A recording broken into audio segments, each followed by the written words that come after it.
Then we get to a part of the story. This is just kind of like the Detard Reed and the not Tamaki, Ogi part, where Lelouch is talking to Millie about getting set up with somebody. And what's really depressing is this was actually a really good moment between the two characters because prior to this, they were discussing how people might be on his identity as the Prince of Britannia because only Ashfords know that they took Nunnally and Lelouch in. And what's really depressing, they were going back and forth in this conversation, and if there was any chance that Valletta, if Millie had a thing with Lelouch or thought about him, this would have been the best time to bring it up. But instead, what they do is Shirley comes in and interrupt the conversation. But if you look at Millie's face during this whole discussion, so she's saying, I want to they're setting me up with someone I can't get out of it. What should I do? And Lucia's like, I don't know. And then you see Millie's face, and like, as far as I know, she has never made this face to anyone else in a story.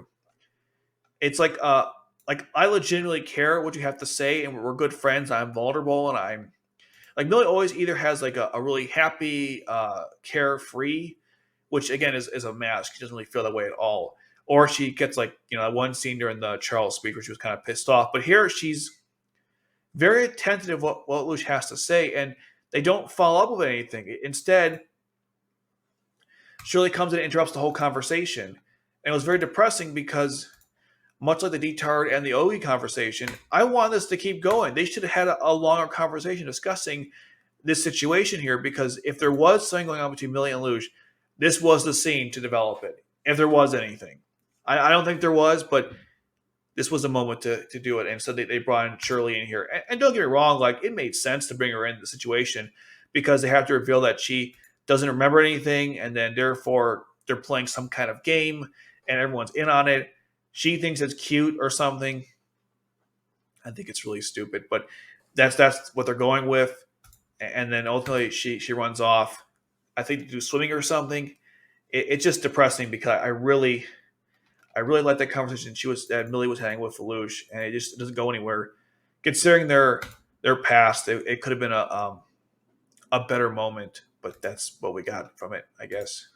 Millie's talking to Lloyd, and he says like, "Oh, she said you want to marry someone low stat." He's like, "I don't care. Let's get married." It was kind of like he was like, "What?" It's kind of funny. And Cecile's like, "Yeah, it's okay. Don't worry about it. If you're bothering us." Now, I wrote a comment, and I think we all can agree. If you had an arranged marriage with Millie, you'd probably be like Lloyd and say, "Let's just get married." You wouldn't even think about it. It's kind of funny. I mean, Lloyd's a sociopath, but even a normal person would be like, "Yeah, I'm marrying this chick. It's totally fine. We'll figure it out." Her outfit's kind of funny too.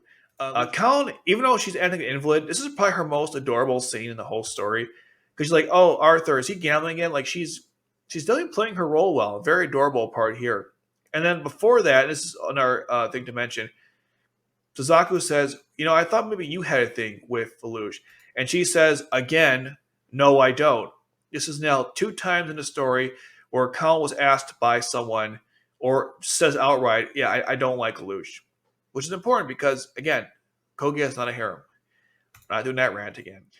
So Mao knew C2 when he was a little kid, 6 years old, and she was taking care of him all that time. Alone, by the way, because he has a Geass power that can read people's minds. So not only was he isolated, but C2 was as well. And he knew her, she knew him since he was a kid. But now they're in love with each other. That's kind of creepy. I know that C2 is immortal, and so age has no real meaning to her compared to a normal person, but it is creepy in any sense when you raise a kid and then you fall in love with that kid. Um, it's really messed up. This whole situation to me, it's very creepy, especially when she even says at one point, "I did love you, Mao, but not anymore." I'm like, "Wait, what? You did?" I'm like, "Oh, ooh. Not too great." Now with Mao, I don't think he really loves C2. I think it was more of like because no one else could not read his mind. He had no one else to go to, and he was completely dependent on C2 like a mother. If anything, I think he loved her like a mother, not like a lover. But then again, when Lush talks about C2 in front of Mao about the relationship in the bedroom, he gets really upset. So this episode is just it brings up really uncomfortable territory. And look, that's fine. That's good writing when you can make the audience think in a certain way. But it does make me question C2 a little bit, that she even like pushed it this far. And yeah, I don't want to know what was going on in those years when they were living together. I'm sure it wasn't great.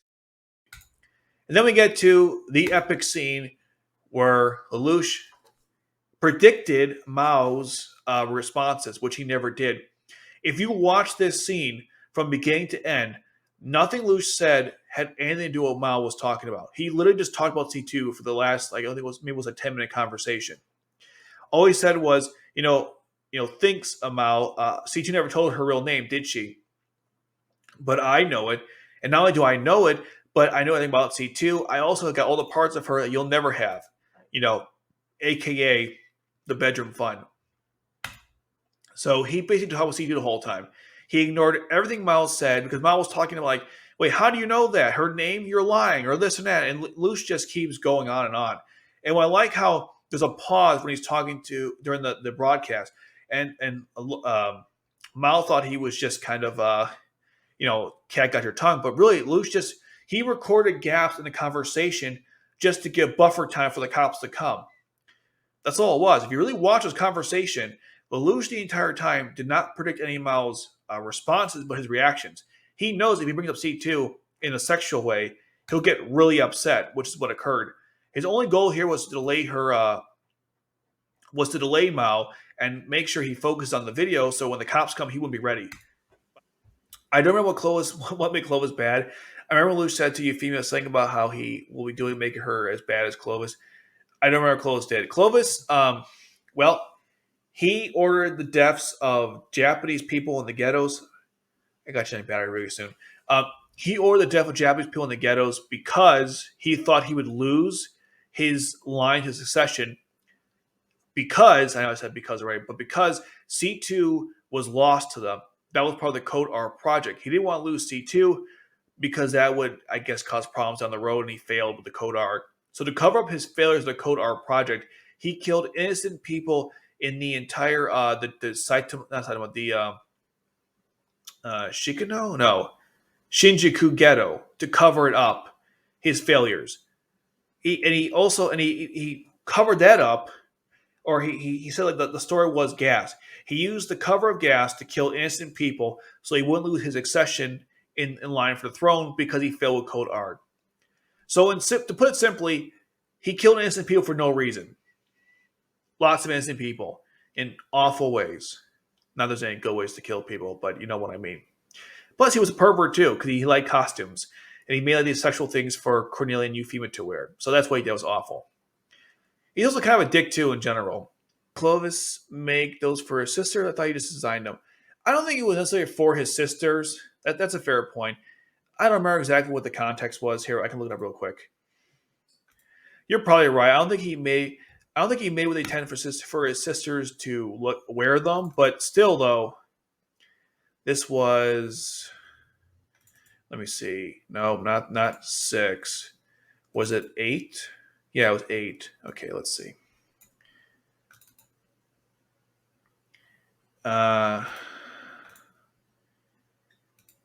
You really want me to wear that? Yes, the one that looks lovely on you. It's probably too much. It was saved all the swimsuits designed by Clovis. By the way, this was the safest of all the swimsuits. You know what it was? Let's go to context of what this looked like. Give me a second here. This was the safest of all the costumes Clovis created. Okay, just keep that in mind. This was the safest one. All right. Anyways, back to the original episode or the beginning. So, he designed them. I don't know if it was specifically for the sisters. Look at that face he's making. I think you're right. We don't know for sure if it was specifically for the sisters. They get to a scene where this is important, I guess. No, it is kind of important. You see Cornelia and Euphemia together. They're talking about how Clovis really liked Marion a lot. That's why he made the Ares Villa, or this top part look like the Ares Villa. And he really liked Lelouch, even though they fought a lot. And Cornelia said they want to avenge Lelouch. Marion, Clovis, and I believe Nunnally, because the land took all three of them. Well, Marion didn't, but it took Lelouch and Clovis and Nunnally. So Cornelia basically implies here that she cares about Lelouch and Nunnally, which again confirms my suspicion that in stage 7, had Lelouch just got captured and talked to Cornelia, she wouldn't have killed him, and she could have used Geass on her.